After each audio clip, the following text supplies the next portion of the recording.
നമസ്കാരം. അക്കൗണ്ടൻസിയുടെ മറ്റൊരു ക്ലാസ്സിലേക്ക് എല്ലാ പ്രിയ കൂട്ടുകാരെയും സ്വാഗതം ചെയ്യുകയാണ്.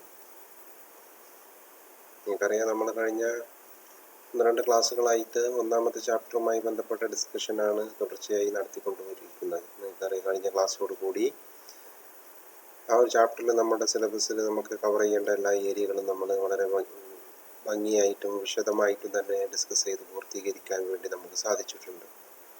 അപ്പം അതുമായി ബന്ധപ്പെട്ട് ഏതാനും ക്വസ്റ്റ്യനുകളാണ് ഇവിടെ താഴെ നമ്മളിന്ന് ഡിസ്കസ് ചെയ്യുന്നത്. പ്രീവിയസ് ഇയറിൽ ഈ ചാപ്റ്ററിൽ നിന്ന് ചോദിച്ച ക്വസ്റ്റ്യനുകൾ മാത്രം ഉൾപ്പെടുത്തിയിട്ടുള്ള ഒരു എക്സസൈസുകൾ നിങ്ങളുമായിട്ട് ഇന്ന് ഡിസ്കസ് ചെയ്യാമെന്നാണ് ഉദ്ദേശിക്കുന്നത്. അപ്പോൾ ഇതിൽ പറയുന്ന എല്ലാ ക്വസ്റ്റ്യനുകളും അതിയായ പ്രാധാന്യമുള്ളതും മുൻ വർഷങ്ങളിൽ ചോദിച്ചിട്ടുള്ളതുമാണ്. അതുകൊണ്ട് തന്നെ നിങ്ങളെല്ലാവരും അതിയായ ഗൗരവത്തോടു കൂടി ഓരോ ക്വസ്റ്റ്യനുകളെ നോക്കി കാണാനും അതിൻ്റെ ആൻസറുകളൊക്കെ എങ്ങനെയാണ് കണ്ടുപിടിക്കുന്നതെന്ന് മനസ്സിലാക്കാനും എല്ലാവരും പ്രത്യേകം ശ്രമിക്കുക.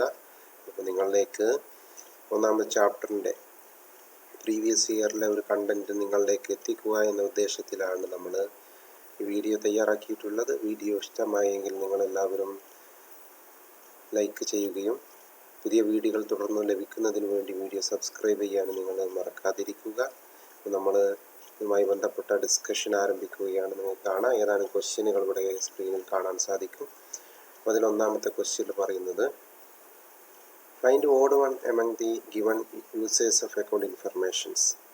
താഴെ തന്നിട്ടുള്ളതെല്ലാം ABCD എന്ന് പറയുന്നിട്ട് കാണുന്നതെല്ലാം അക്കൗണ്ട് ഇൻഫർമേഷൻസിൻ്റെ യൂസേഴ്സിന് ഉദാഹരണമാണ്. നിങ്ങൾക്കറിയാം, അക്കൗണ്ട് യൂസേഴ്സിനെ പൊതുവെ രണ്ടായി തരംതിരിച്ചിരുന്നു: ഇന്റേണൽ യൂസറും എക്സ്റ്റേണൽ യൂസറും. ഇന്റേണൽ യൂസറിന് നമ്മൾ നിരവധി എക്സാമ്പിളുകൾ പഠിച്ചിരുന്നു. എക്സ്റ്റേണൽ യൂസേഴ്സിന് നിരവധി എക്സാമ്പിൾ പഠിച്ചിരുന്നു. അപ്പോൾ താഴെ തന്നിട്ടുള്ളതിൽ അക്കൗണ്ട് യൂസേഴ്സ് ആണ് താഴെ തന്നിട്ടുള്ളത്. അതിൽ ഏതോ ഒന്ന് ഓഡ് വൺ ഉണ്ട്. എന്താണ് ഓഡ് വൺ? ഒറ്റപ്പെട്ടതുണ്ട് അല്ലേ? 3 ഒരേപോലെ സ്വഭാവമുള്ളതാണ്, ഒന്ന് വേറൊരു സ്വഭാവം. ആ ഒറ്റപ്പെട്ടത് ഏതാണെന്ന് കണ്ടെത്തണം. അതിൻ്റെ കാരണം കൂടി പറയണം. അപ്പോൾ എന്താണെന്ന് നോക്കാം. മാനേജേഴ്സ്, നിങ്ങൾക്കറിയാം, മാനേജർ എന്ന് പറയുമ്പോൾ ഇന്റേണൽ യൂസറാണ്. ക്രെഡിറ്റർ, നമ്മൾ പൈസ കൊടുക്കാനുള്ള ആൾ, പുറമേ ഉള്ള ആളാണ്, എക്സ്റ്റേണൽ ആണ്, പഠിച്ചതാണ്. ടാക്സ് അതോറിറ്റി എക്സ്റ്റേണൽ ആണ്. ലേബർ യൂണിയൻ എക്സ്റ്റേണൽ ആണ്. ഇതെല്ലാം നമ്മൾ നോട്ടിൽ എഴുതി പഠിച്ച കാര്യങ്ങളാണ്. അപ്പോൾ ഇതിൽ ക്രെഡിറ്റേഴ്സും ടാക്സ് അതോറിറ്റിയും ലേബർ യൂണിയനും എല്ലാം തന്നെ എക്സ്റ്റേണൽ യൂസേഴ്സിന് ഉദാഹരണമാണ്. ഇതിലാകെ ഒരു ഇന്റേണൽ യൂസറാണുള്ളത്, മാനേജർ. അപ്പോൾ ഇതിൽ ഒറ്റപ്പെട്ടത് മാനേജർമാരാണ്, മാനേജേഴ്സാണ് ഓഡ് വണ്ണ്. കാരണം അതേഴ്സ് ആർ എക്സ്റ്റേണൽ യൂസേഴ്സ്. മറ്റുള്ളതെല്ലാം എക്സ്റ്റേണൽ യൂസേഴ്സിന് ഉദാഹരണമാണ്, എക്സ്റ്റേണൽ യൂസേഴ്സിന് എക്സാമ്പിളുകളാണ്. Second, pick out wrong pair. ഇവിടെ ഏതാനും പെയറുകൾ കാണാം. A ഒരു പെയറാണ്, B ഒന്നാണ്, C മറ്റൊന്നാണ്, D വേറെ ഒന്നാണ്. അപ്പം ഇങ്ങനെ 4 പെയറുകൾ ഇവിടെ തന്നിട്ടുണ്ട്. നിങ്ങൾ ആ പെയറുകൾ പരിശോധിച്ചിട്ട് പിക്ക് ഔട്ട് തിരഞ്ഞെടുക്കുക. റോങ് പെയർ, ഇതിൽ തെറ്റായിട്ടുള്ള ഏതോ ഒരു പെയറുണ്ട്, അത് കണ്ടെത്തണമെന്നാണ് നിങ്ങളോട് ആവശ്യപ്പെട്ടിട്ടുള്ളത്. നോക്കുക, ഒന്നാമത്തത് ലാൻഡ് ബിൽഡിംഗ്. ലാൻഡും ബിൽഡിങ്ങും, അതിൻ്റെ നേച്ചർ നിങ്ങൾ ആലോചിച്ച് നോക്കുക. ലാൻഡ് ഫിക്സ്ഡ് അസറ്റാണ്, ബിൽഡിങ്ങും ഫിക്സ്ഡ് അസറ്റാണ്. അപ്പോൾ അത് ഏറെക്കുറെ ഒരു സിമിലർ നേച്ചർ ഉള്ളതാണ്. അതുകൊണ്ട് തന്നെ അതൊരു പെയറാണെന്ന് നമുക്ക് പറയാം. മറ്റൊന്ന് ക്യാഷ് സ്റ്റോക്ക്. ക്യാഷ് കറണ്ട് അസറ്റാണ്, സ്റ്റോക്കും കറണ്ട് അസറ്റാണ്. ക്യാഷ് കറണ്ട് അസറ്റാണ്, സ്റ്റോക്കും കറണ്ട് അസറ്റാണ്. അതുകൊണ്ട് തന്നെ ഇതും ഒരു പെയറാണ്. മറ്റൊന്ന് ഡെപ്റ്റേഴ്സ് മെഷീനറി. ഇതിന് ഡെപ്റ്റേഴ്സ്, നിങ്ങൾക്കറിയാം, ഡെപ്റ്റേഴ്സ് എന്ന് പറയുമ്പോൾ കറണ്ട് അസറ്റാണ്, മെഷീനറി ഫിക്സഡ് അസറ്റാണ്.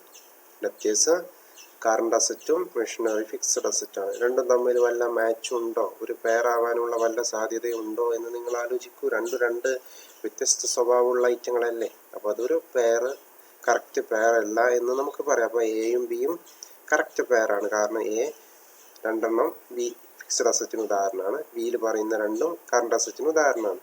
എന്നാൽ സിയിൽ പറയുന്ന 2 പോയിന്റിൽ ഒന്ന് കറണ്ട് അസറ്റും മറ്റൊന്ന് ഫിക്സഡ് അസറ്റുമാണ്. അപ്പോൾ അത് പെയറല്ല. ഇനി ലാസ്റ്റ് കോപ്പി റൈറ്റും പാറ്റന്റ് റൈറ്റും. നിങ്ങൾക്കറിയാം, കോപ്പി റൈറ്റ് എന്ന് പറയുമ്പോൾ ഇൻടാഞ്ചിബിൾ ഫിക്സഡ് അസറ്റാണ്, പാറ്റന്റ് റൈറ്റ് എന്ന് പറയുമ്പോൾ അതും ഇൻടാഞ്ചിബിൾ ഫിക്സഡ് അസറ്റാണ്. അപ്പോൾ 2 ഇൻടാഞ്ചിബിൾ ഫിക്സഡ് അസറ്റിന് ഉദാഹരണങ്ങൾ നമ്മൾ പഠിച്ചിട്ടുണ്ട്. അതിൽ 2 എണ്ണമാണ് പോയിന്റ് D കോപ്പി റൈറ്റും പാറ്റന്റ് റൈറ്റും. അപ്പോൾ ഇവിടെ ഒറ്റ കറക്റ്റ് പെയർ അല്ലാത്തത് പോയിന്റ് C ആണ്, ഡെപ്റ്റേഴ്സും മെഷീനറിയും. കാരണം ആദ്യത്തേത് കറണ്ട് അസറ്റും രണ്ടാമത്തേത് ഫിക്സഡ് അസറ്റും ആണ്.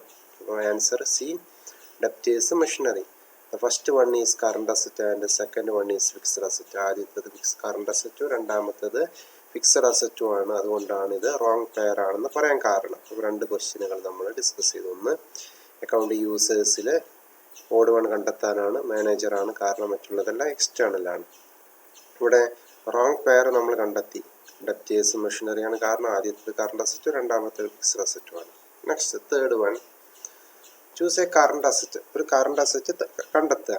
ഓഫ് വെജിറ്റബിൾ മെർച്ചൻ്റ്, ഒരു വെജിറ്റബിൾ കച്ചവടക്കാരനെ സംബന്ധിച്ച് ഫ്രം ദി ഫോളോയിങ്, താഴെ തന്നിട്ടുള്ള ഡീറ്റെയിൽസ് പരിശോധിച്ച് ഒരു വെജിറ്റബിൾ കച്ചവടക്കാരൻ്റെ കറണ്ട് അസറ്റ് ഏതാണെന്ന് കണ്ടെത്തുക. ബിൽഡിങ്, നിങ്ങൾക്കറിയാം ബിൽഡിംഗ് എന്ന് പറയുമ്പോൾ തന്നെ ബിൽഡിങ് സ്ഥിരം യൂസിന് വേണ്ടി വാങ്ങുന്നതാണ് കറണ്ട് അസറ്റാണ്. ഫർണിച്ചറും സ്ഥിരം യൂസിന് വേണ്ടി വാങ്ങുന്നതാണ് ഫിക്സഡ് അസറ്റാണ്. ബിൽഡിംഗ് ഫർണിച്ചറും ഫിക്സഡ് അസറ്റുകളാണ്. സ്റ്റോക്കിൻ്റെ പ്രത്യേകത നിങ്ങളറിയാം. എളുപ്പം ക്യാഷ് ആക്കാൻ വേണ്ടിയാണല്ലോ കടയിൽ സാധനങ്ങൾ സ്റ്റോക്കാക്കി വെക്കുന്നത്. അപ്പോൾ എളുപ്പം ക്യാഷ് ആക്കാൻ വേണ്ടി വെക്കുന്ന വസ്തുക്കളെല്ലാം എന്താണ്? Current asset. അപ്പോൾ ഇതൊരു കറണ്ട് അസറ്റിന് ഉദാഹരണമാണ്. അടുത്തത് വെയിറ്റിംഗ് മെഷീൻ. വെയിങ് മെഷീൻ എന്ന് പറയുമ്പോൾ നമ്മൾ കടകളിലൊക്കെ യൂസ് ചെയ്യാറുള്ള ത്രാസ്, മെഷർമെൻറ്റിന് യൂസ് ചെയ്യുന്ന ത്രാസ്, അതും അവർ സ്ഥിരം ഉപയോഗിക്കാൻ വേണ്ടി വാങ്ങുന്നതാണല്ലോ.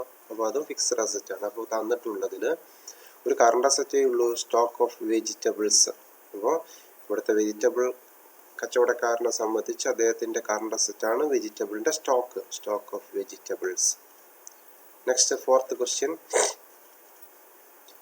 Notebook purchased by a stationery shop comes under dash. ഒരു സ്റ്റേഷനറി കടക്കാരൻ. ആരാണ് സ്റ്റേഷനറി കടക്കാരൻ? പല വക സാധനങ്ങൾ വിൽക്കുന്ന ആൾ, പെന്നും പെൻസിലും എല്ലാ തരത്തിലുള്ള സാധനങ്ങൾ വിൽക്കുന്ന കടകളെയാണല്ലോ നമ്മൾ പലചരക്ക് കടകൾ, സ്റ്റേഷനറി ഷോപ്പ് എന്ന് പറയാറുള്ളത്. അപ്പോൾ ഒരു സ്റ്റേഷനറി ഷോപ്പിൽ നോട്ട്ബുക്ക് വാങ്ങിയിട്ടുണ്ട്. കംസ് അണ്ടർ ഡാഷ്, അത് ഏത് ഹെഡിങ്ങിന് താഴെ വരുന്നതാണെന്നാണ് ചോദിക്കുന്നത്. അസറ്റാണോ? അവർ വിൽക്കാൻ വേണ്ടി നോട്ട്ബുക്ക്, സ്റ്റേഷനറി കടയിൽ നോട്ട്ബുക്ക് വാങ്ങുന്നത് എന്തിനാ? അത് ആൾക്കാർ ആവശ്യമുള്ളവർ വന്നാൽ വിൽക്കാനല്ലേ, സ്ഥിരം ഉപയോഗിക്കാൻ വേണ്ടി വാങ്ങണമല്ലല്ലോ. അപ്പോൾ അസറ്റല്ല. ഇൻകം, നോട്ട്ബുക്ക് വാങ്ങുമ്പോൾ വരുമാനമാണോ ഉണ്ടാവുക? അല്ലല്ലോ, ഇൻകത്തിനുമല്ല. പർച്ചേസ് എന്ന് പറഞ്ഞാൽ എക്സ്പെൻസ് ആണ് അല്ലേ. സാധനം വാങ്ങാന്ന് പറയുമ്പോൾ വാങ്ങുന്ന ആളെ സംബന്ധിച്ച് ചിലവല്ലേ. നെക്സ്റ്റ് ലയബിലിറ്റി എന്ന് പറഞ്ഞാൽ ബാധ്യത, എന്തെങ്കിലും കൊടുക്കാനുണ്ടോ എന്നാണ്. അപ്പോൾ അസറ്റ് എന്ന് പറഞ്ഞാൽ നിങ്ങൾക്കറിയാം സ്ഥിരം ഉപയോഗിക്കാൻ വേണ്ടി വാങ്ങുന്നതൊക്കെയാണ് അസറ്റുകൾ എന്ന് പറയാറുള്ളത് അല്ലേ. ഫിക്സഡ് അസറ്റൊക്കെ ഉദാഹരണങ്ങളാണ്. ഇൻകം എന്ന് പറഞ്ഞാൽ വരുമാനം, പർച്ചേസ് എക്സ്പെൻസ് ആണ്, ലയബിലിറ്റി എന്ന് പറഞ്ഞാൽ ബാധ്യതയാണ്. ബുക്ക് കടയിൽ വിൽപ്പനയ്ക്ക് വേണ്ടി ബുക്ക് വാങ്ങുമ്പോൾ വാങ്ങുന്ന ആളെ സംബന്ധിച്ച് അയാൾക്ക് എന്തുണ്ടാവുക? ചിലവല്ലേ ഉണ്ടാവുക. അപ്പോൾ ഏതിൽ കാണിക്കേണ്ടത്? പർച്ചേസ് എന്ന് പറയുന്ന ഹെഡിങ്ങിന് താഴെയാണ് നോട്ട്ബുക്ക് വാങ്ങിയിട്ടുണ്ടെങ്കിൽ അത് കാണിക്കേണ്ടത്. Next, find odd one out. തന്നിട്ടുള്ളതിൽ ഓഡ് വൺ കണ്ടെത്തുക. ക്യാഷ് കറണ്ട് അസറ്റാണ്, ബാങ്ക് കറണ്ട് അസറ്റാണ്, സ്റ്റോക്ക് കറണ്ട് അസറ്റാണ്, ഫർണിച്ചർ ഫിക്സ്ഡ് അസറ്റാണ്. അപ്പോൾ ഇതിൽ ഒറ്റപ്പെട്ടിട്ടുള്ളത് ഫർണിച്ചറാണ്. കാരണം it is a fixed asset,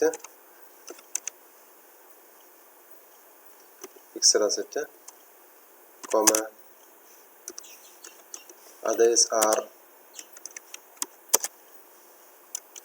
current asset.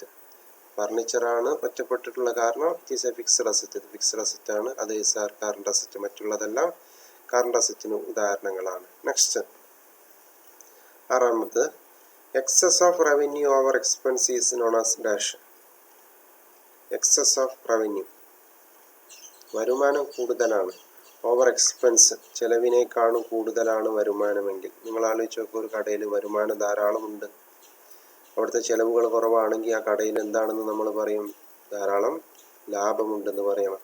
തിരിച്ച് ഒരുപാട് പൈസ ചിലവായിട്ടുണ്ട്, പക്ഷേ വരുമാനം കുറവാണെങ്കിലോ ആ കടയ്ക്ക് നഷ്ടമാണെന്ന് നമുക്ക് പറയേണ്ടി വരും. അപ്പോൾ വരവ് കൂടുതലും ചിലവ് കുറവുമാകുമ്പോൾ അവിടെ പറയുന്ന പേരാണ് പ്രോഫിറ്റ്. അപ്പോൾ ഏകദേശം 6 ക്വസ്റ്റ്യനുകൾ നമ്മൾ പരിചയപ്പെട്ടു. ഒന്നാമത്തതിൽ യൂസേഴ്സിൻ്റെ പേര് തന്നു, ഒറ്റപ്പെട്ടത് നമ്മൾ കണ്ടെത്തി, മാനേജറാണ് കാരണം അത് ഇൻറ്റേർണലാണ്, മറ്റുള്ളതെല്ലാം എക്സ്റ്റേണലാണ്. റോങ് പെയർ നമ്മൾ കണ്ടെത്തി. ഡെപ്റ്റേഴ്സ് മെഷീനറിയാണ് കാരണം ഡെപ്റ്റേഴ്സ് ഫിക്സഡ് അസറ്റും ഡെപ്റ്റേഴ്സ് കറണ്ട് അസറ്റും മെഷീനറി ഫിക്സഡ് അസറ്റും ആണ്. ഒരു മാച്ച് ഇല്ലാത്തത് കൊണ്ട് റോങ് പെയർ നമ്മൾ കണ്ടെത്തി. കറണ്ട് അസറ്റ് കണ്ടെത്താനാണ്. വെജിറ്റബിൾ കടയിലെ കറണ്ട് അസറ്റ്, ബിൽഡിങ്ങും ഫർണിച്ചറും വെയിങ് മെഷീനൊക്കെ ഫിക്സഡ് അസറ്റാണ്. അപ്പോൾ അതിൽ പെടാത്തത് സ്റ്റോക്ക് ഓഫ് വെജിറ്റബിൾസ് ആണ്. സ്റ്റോക്ക് എന്ന് പറയുമ്പോൾ കറണ്ട് അസറ്റാണ്, നമുക്കറിയാം. അടുത്തത്, ഒരു സ്റ്റേഷനറി ഷോപ്പിൽ നോട്ട്ബുക്ക് പർച്ചേസ് ചെയ്തിട്ടുണ്ടെങ്കിൽ ഏത് ഹെഡിങ്ങിൽ കാണിക്കുന്നതാണ്? പർച്ചേസ് ചെയ്താൽ കാണിക്കേണ്ട ഹെഡിങ്ങാണ് പർച്ചേസ് എന്നുള്ള ഹെഡിങ്. നെക്സ്റ്റ്, ഒറ്റപ്പെട്ടത് കണ്ടെത്തുക. ക്യാഷ്, ബാങ്ക്, സ്റ്റോക്ക് എല്ലാം കറണ്ട് അസറ്റാണ്. ഇതിൽ ഫർണിച്ചർ മാത്രമാണ് ഉള്ളത് ഫിക്സഡ് അസറ്റ്. ഒറ്റപ്പെട്ട ഫിക്സഡ് അസറ്റ് ഫർണിച്ചറാണ്, കാരണം it is a fixed asset. ഇതൊരു ഫിക്സഡ് അസറ്റും മറ്റുള്ളതെല്ലാം കറണ്ട് അസറ്റുമാണ്. നെക്സ്റ്റ്, ആറാമത്തത് നമ്മൾ ഡിസ്കസ് ചെയ്തു. എക്സസ് ഓഫ് റവന്യൂ, വരുമാനം കൂടുതലാണ്, ഓവർ എക്സ്പെൻസ്, ചെലവിനേക്കാളും കൂടുതലാണ് വരുമാനം എങ്കിൽ ഈസ് നോൺ ആസ് ഡാഷ്, അതിനെ വിളിക്കുന്ന പേരാണ് പ്രോഫിറ്റ്. അപ്പോൾ ഇത്രയാണ് നമ്മൾ ഡിസ്കസ് ചെയ്തത്.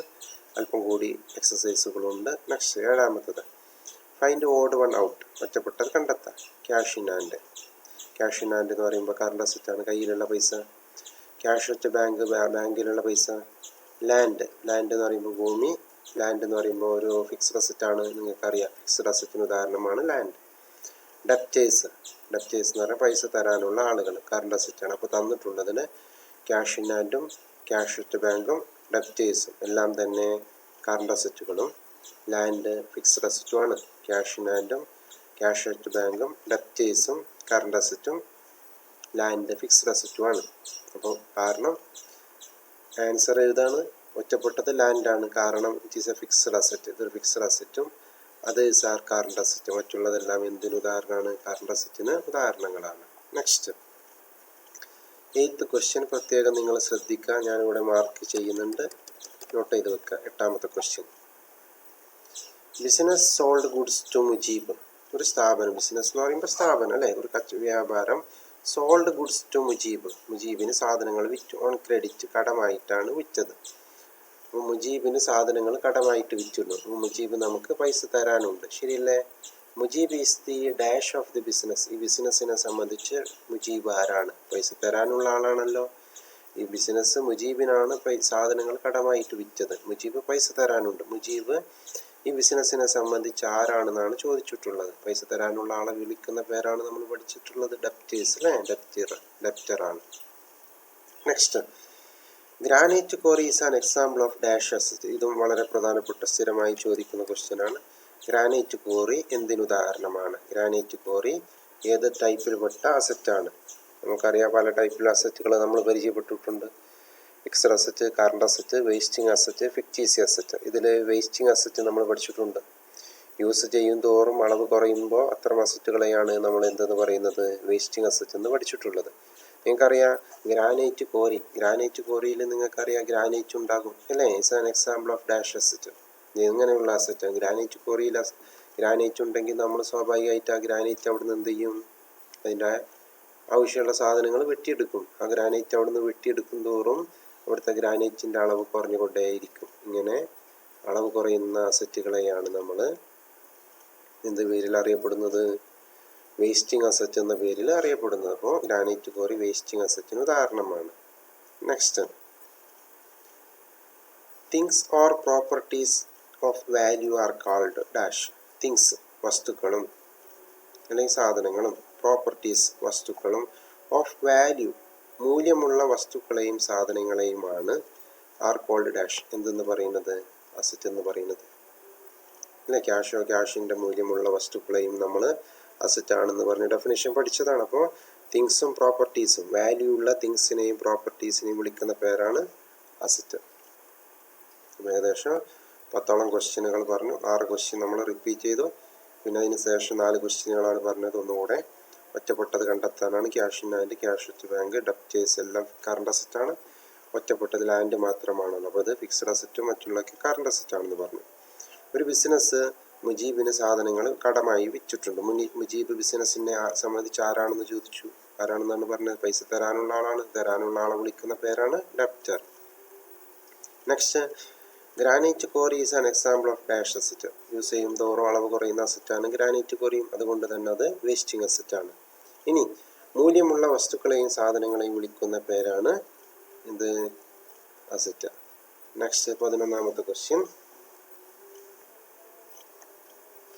Which one of the following not a business transaction? താഴെ ABCD എന്ന് പറഞ്ഞിട്ട് 4 പോയിന്റുകൾ തന്നിട്ടുണ്ട്.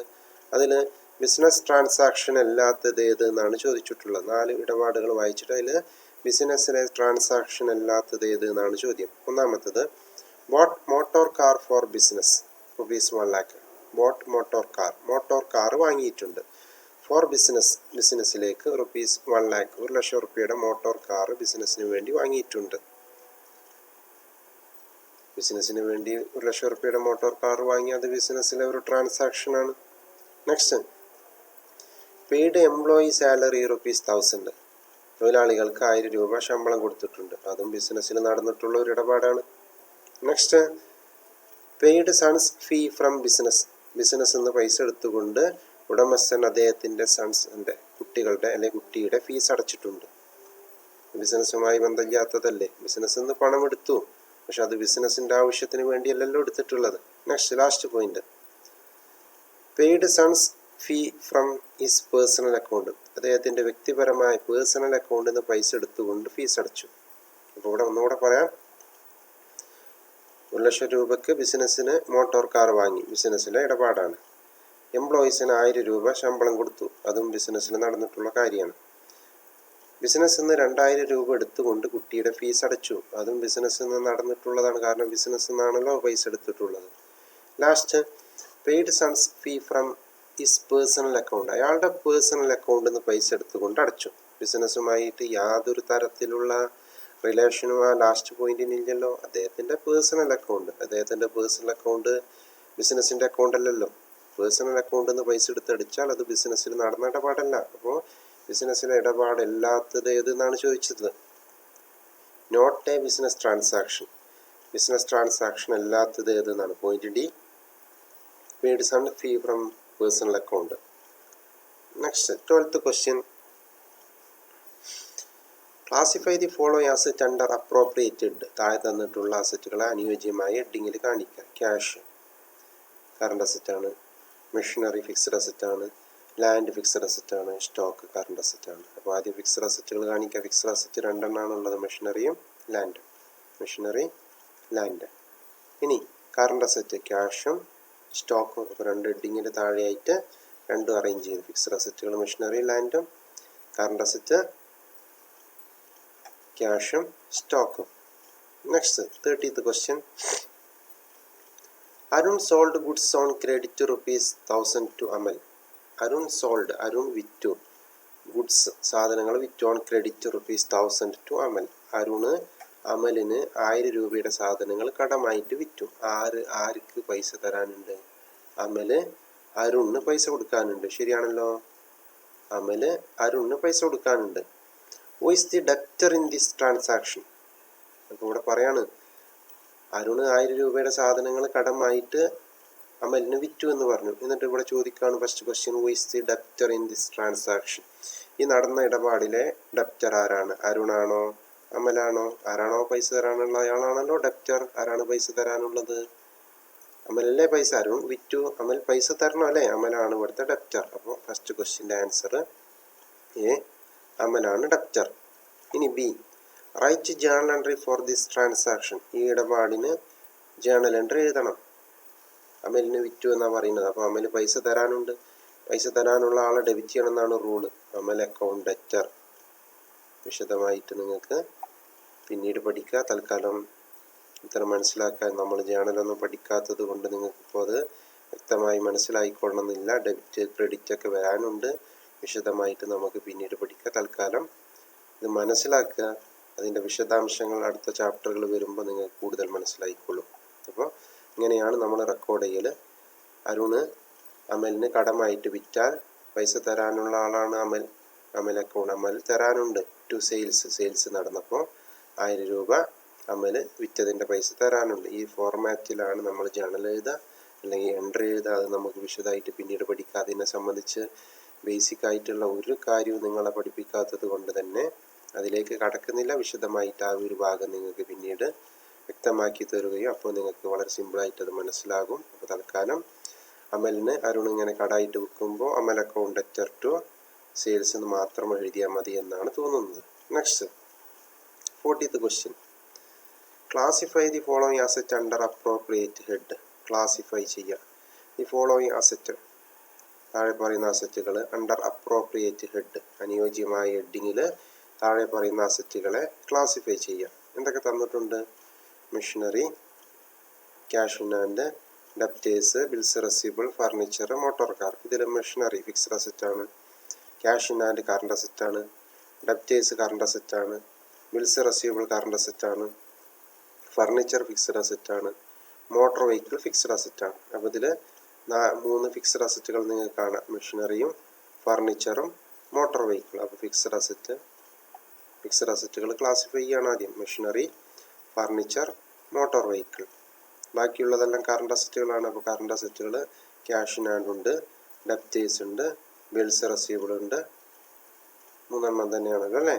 Cash in hand, debtors, bills receivable. അപ്പോൾ തന്നിട്ടുള്ളതിനെ ഫിക്സ്ഡ് അസറ്റുകൾ വേറെയും കറണ്ട് അസറ്റുകൾ വേറെയുമായി അറേഞ്ച് ചെയ്തു. Next 50th question. In a business organisation goods are known in different names.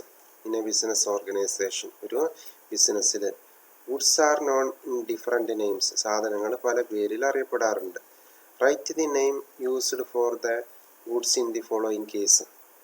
ഒരു ബിസിനസ്സിൽ, ഇൻ എ ബിസിനസ് ഓർഗനൈസേഷൻ, ഒരു ബിസിനസ്സിൽ goods are known different names, സാധനങ്ങൾ പല പേരുകളിലായിട്ട് അറിയപ്പെടാറുണ്ട്. Write the name used for the goods in the following case, താഴെ പറയുന്ന ഓരോ കേസിലുമുള്ള ഗുഡ്സുകളുടെ പേര് എഴുതാനാണ്. അപ്പോൾ ഒരു ബിസിനസ്സിൽ ഗുഡ്സുകളെ, സാധനങ്ങളെ പല പേരിലും അറിയപ്പെടാറുണ്ട്, അത് പല സന്ദർഭങ്ങൾക്ക് അനുസരിച്ചാണ്. അപ്പോൾ ഇതിൽ ABC എന്ന് പറഞ്ഞുകൊണ്ട് 3 ക്വസ്റ്റ്യനുകൾ നിങ്ങൾ ചോദിക്കണം. ആ സാഹചര്യങ്ങൾക്കനുസരിച്ചുള്ള പേരുകൾ നിങ്ങളോട് കൊടുക്കണം. ഒന്നാമത് പറയുന്നത് goods remaining unused at the end of year.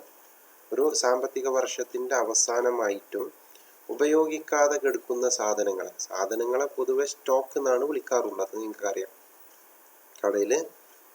കടയിൽ വിൽപ്പനക്കായി വെച്ചിട്ടുള്ള സാധനങ്ങളെ വിളിക്കുന്ന പേരാണ് സ്റ്റോക്ക്. ഒരു വർഷം തുടങ്ങുമ്പോൾ അവിടെയുള്ള സ്റ്റോക്കിനെ നമ്മൾ ഓപ്പണിംഗ് സ്റ്റോക്ക് എന്ന് വിളിക്കും. ഓപ്പണിംഗ് എന്ന് പറയുന്നത് തുടക്കത്തിലുള്ളത്. എന്നാൽ അവസാനം വിറ്റുപോകാതെ അല്ലെങ്കിൽ ഉപയോഗിക്കാതെ ബാക്കി കിടക്കുന്ന സാധനങ്ങളെ വിളിക്കുന്ന പേരാണ് അവസാനത്തിന് നമ്മൾ ക്ലോസിംഗ് എന്നാണ് വിളിക്കുക. അപ്പോൾ വിറ്റുപോകാതെ അല്ലെങ്കിൽ യൂസ് ചെയ്യാതെ കിടക്കുന്ന വസ്തുക്കളെ പറയുന്ന പേരാണ് closing stock. Goods remaining unused at the end of year, വർഷത്തിൻ്റെ അവസാനം യൂസ് ചെയ്യാതെ കിടക്കുന്ന വസ്തുക്കളെ വിളിക്കുന്ന പേരാണ് closing stock. Next, goods return by the buyer due to break in transit. Goods return by the buyer, വാങ്ങിയ ആൾ തിരിച്ചു തന്നു. Due to breakage in transit, സാധനങ്ങൾ കൊണ്ടുപോകുന്ന സമയത്ത് കേടുവന്നത് കൊണ്ട് ആ സാധനം തിരിച്ചു തന്നു എന്ന് പറയുന്നത്. അപ്പോൾ വാങ്ങിയ സാധനം തിരിച്ചു തരുമ്പോൾ, നമ്മൾ വിറ്റ ആളാണെന്ന് വിചാരിക്കുക, നമ്മൾ വിറ്റു, നമ്മളെ കയ്യിൽ നിന്ന് വാങ്ങിക്കൊണ്ടുപോയ ആൾ സാധനം തിരിച്ചു തരുമ്പോൾ നമ്മളെ സംബന്ധിച്ച് എന്താണ്? വിറ്റത് തിരിച്ചു കിട്ടാണ്. വിറ്റ സാധനം തിരിച്ചു കിട്ടുമ്പോൾ അതിനെ വിളിക്കുന്ന പേരാണ് സെയിൽസ് റിട്ടേൺ. വിൽക്കുന്നതിനെ സെയിൽസ് എന്ന് വിളിക്കും. വിറ്റ സാധനം മടക്കി കിട്ടുമ്പോൾ നിങ്ങൾ ആലോചിച്ച് നോക്കുക, നിങ്ങളൊരു കട നടത്തുകയാണ്. നിങ്ങൾ കടയിൽ നിന്ന് വാങ്ങിക്കൊണ്ടുപോകുന്ന പൈസ കൊടുത്ത് തന്ന് വാങ്ങിക്കൊണ്ടുപോയ ആൾ ചിലപ്പോൾ കേടുവന്ന സാധനമാണെങ്കിൽ അദ്ദേഹം തിരിച്ചു തരൂലേ? അത് തന്നെയാണ് ഇവിടെ പ്രതിപാദിക്കുന്നത്. വിറ്റ സാധനം തിരിച്ചു തരുമ്പോൾ, വാങ്ങിയ ആൾ വിറ്റ സാധനം മടക്കി തരുകയാണെങ്കിൽ അതിനെ വിളിക്കുന്ന പേരാണ് sales return. Next, goods sold for cash and credit. പൈസക്കോ കടമായിട്ടോ സാധനങ്ങൾ വിറ്റാൽ അതിനെ വിളിക്കുന്ന പേരാണ് സെയിൽസ്. ക്യാഷിനോ ക്രെഡിറ്റിനോ സാധനങ്ങൾ വിറ്റാൽ അതിനെ വിളിക്കുന്ന പേരാണ് സെയിൽസ്. എങ്ങനെ വിറ്റാലും നമ്മൾ പറഞ്ഞതാണ്, വിൽപ്പന എന്ന് പറയുമ്പോൾ 2 ടൈപ്പിലുണ്ട്, ക്യാഷ് സെയിൽസ് ഉണ്ട്, ക്രെഡിറ്റ് സെയിൽസ് ഉണ്ട്. എങ്ങനെ വിറ്റാലും നമ്മൾ അതിനെ വിളിക്കുന്ന പേരാണ് സെയിൽസ്. അപ്പോൾ 3 പേരുകളാണ് ഇവിടെ നമ്മൾ മനസ്സിലാക്കിയത്. വർഷത്തിൻ്റെ എൻഡായിട്ടും യൂസ് ചെയ്യാതെ കിടക്കുന്ന സാധനങ്ങളാണ് ക്ലോസിംഗ് സ്റ്റോക്ക്.